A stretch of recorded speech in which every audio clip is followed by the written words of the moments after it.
మాకు ఎట తిరిగి మీరు సాయం చేయండి. ప్రాబ్లం ఏంది? ఏం జరిగింది అసలు? మా ప్రాబ్లం వచ్చేసి నా పేరు పల్లేని రామచంద్ర యాదవ. అవునా? మాది కాగలవరం విలేజ్, ఉమ్. ఉత్తరాసిపల్లె, ఆ.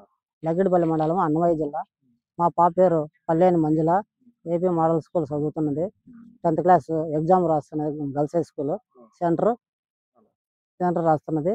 మేము ఏదో ఇంటి వద్ద ఉన్నాము. అతని అబ్బాయి మా ఊరేను, కాగలవరం విలేజ్, కొత్తరాజపల్లెను. పక్కింటి అబ్బాయిను. అతని పేరు రాళ్ళపల్లి మహమ్మద్. అంటే మీకు ఎట్లా తెలిసింది ఆ అబ్బాయి తీసుకున్నాడు? ఆ అబ్బాయి సెంట్రల్ ఎగ్జామ్ నుంచి బయటకు వస్తానే ఫోన్ చేసినాడు. అతని సెల్లుతోనే ఫోన్ చేసినాడు. మా సెల్లుకు ఫోన్ చేసి మళ్ళా మామ నేను ఇనే మాట్లాడేది అని మాట్లాడినాడు. నా కూతురు మా నాయన నువ్వు ఎక్కడుండో అర్జెంటుగా వచ్చాయి ఇట్లా ఇని అనింది. సరేలమ్మా నేను పలానా కాడ వస్తానా అనే కొద్దికి అంటే అల్లుడు ఎవరు మాట్లాడింది? రాళ్ళపల్లి మహమ్మద్ నాతో మాట్లాడినాడు. ఫస్ట్ మా భార్యతో మాట్లాడినాడు. మళ్ళీ ఎవరో నాకు దిక్కు తెలియదు, ఇతను మాట్లాడుతురా అని అన్నాడు. సరే నేను ఫోన్ చేసి సరే ఎవరు కాదు నా పక్కింటి పిల్లోడేను అని.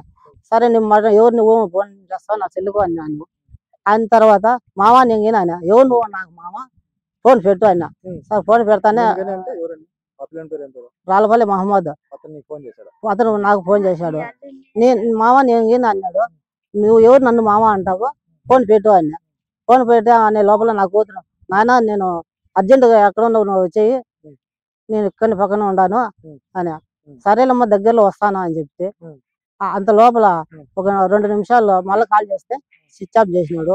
ఇంతకు ముందు మా పాప ఒక 6 నెలల కింద ఇంటికి దొడకపోయినాను. ఇట్లా ఏదో పెదవా అంటే దొడకపోయినాను. మేము ఏదో మా పనులకు మేము పోయినాము. ఇంట్లోకి డైరెక్ట్ గా వచ్చినాడు.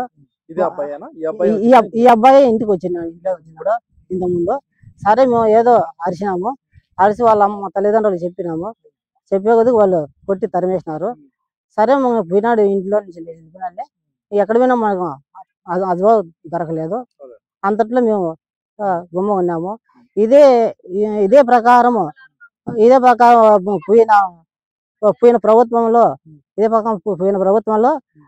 అతను డిగ్రీ చేసినాడు. పోయిన ప్రభుత్వంలో సరే ఇంతకుముందు వాలంటీర్గా ఉన్నాడు. 2 సంవత్సరాలు పని చేసినాడు. కానీ మా బాబాయ్ కాదు, ఈ 2 ఎస్టీ పాపలను ఇట్టే చేసినాడు. వాళ్ళు ఏదో ఇంత దూరం చేసిన వరకు రానికుండా వాళ్ళు పెద్ద మనుషులు కలిసి కొట్టి భయం పెట్టి ఆడికి ఆపేసినారు. సరే అంతలో ఉండిపోయింది. లాస్ట్ మళ్ళా ఇప్పుడు మా బాబును ఇదే ప్రకారం ఇప్పుడు చేసినాడు. దీనికి మేము నిన్నటాంచి ప్రయత్నం చేస్తున్నాము. నిన్న 1 గంట కాంచి ప్రయత్నం చేస్తున్నాము. కంప్లైంట్ ఇచ్చినాము, అన్ని చేసినాము. సారోళ్ళు సరేలే అని తడిపెడతాండ్రు కానీ సరే సహకరిస్తాండ్రు కానీ మా ఇప్పుడు దొరకొస్తాం రేపు దొరకొస్తాం మాకు ఎక్కువ ధైర్యం చెప్పడం లేదు.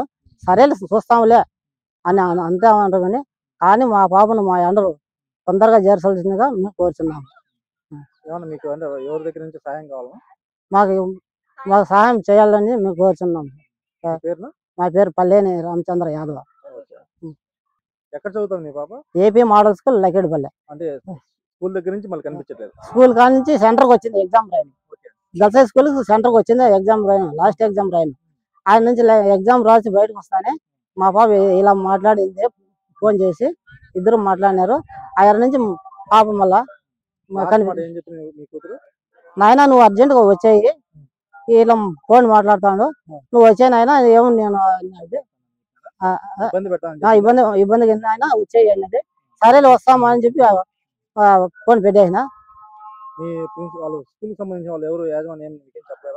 స్కూల్ సంబంధించిన వాళ్ళు మాకు ఏం చెప్పలేదు. మేము ఫోన్ చేస్తే వార్డు మేడం నాయన మీ పాప టైం 1 గంట 10 నిమిషాలు అవుతుంది కానీ మీ పాప ఇక్కడ రాలేదు, నువ్వు మాటకు హాస్టల్ వద్ద రా అన్నారు. కానీ మేము హాస్టల్ కాడికి పోకుండా ఆడికి రానప్పుడు ఎందుకులే మీరు ఉండాలా పోయినారా అని చెప్పి సరేలే మీ మీద కూడా ఇస్తాంలే అని చెప్పి డైరెక్ట్ మాకు వెనుక ముందు ఎవరు లేరు. వెనుక ముందు చుట్టాలు లేరు, బంధువులు లేరు. మాకు తెలిసిన వాళ్ళు కూడా ఎవరు తెలియదు. పెద్దగా మా సహకారం అంటే ఏం తెలియదు. మా ప్రయత్నం కాడికి వచ్చి వాళ్ళ కాళ్ళ గడువులు పట్టుకొని రాయించినాం. కానీ వాళ్ళు త్వరలో ఎంత అయిపోద్దు రేపని తడిపెడతాండ్రు. మాకు ప్రయత్నం చేస్తాండ్రు. కానీ మేము వాళ్ళని నమ్ముకొని మేము గుమ్మవాడ మాకేం తెలియదు కాబట్టి మేము గుమ్మవాడ ఏదో మీ సహాయం వచ్చిన కాడికి మాకు సాయం చేయండి. పల్లి మండలం ఏంది ఆ మండలం ఏంది? లక్కిడిపల్లి మండలం ఊరు? కాకలారం విలేజ్ కొత్తరాజపల్లి. ఓకే. కానీ నాకు ఉండేది ఒక బిడ్డే. ఆ బిడ్డ కోసం నేను బతుకుతున్నాను. ఆ బిడ్డ లేకపోతే నేను ఎలా బతకాలి? నా బిడ్డ లేకపోతే నేను ఎవరి కోసం బతకాలి? బతికే ఎలా బతకపోయాను ఎలా? నా బిడ్డ లేనందువల్ల నా బిడ్డ లేనందువల్ల నేను బతికి ఎలా బతకపోయేలా? సరే నా బిడ్డను మీరు ఎటు తిరిగి కొంచెం సాయం చేసి నా బిడ్డను నాకు అప్పగించండి.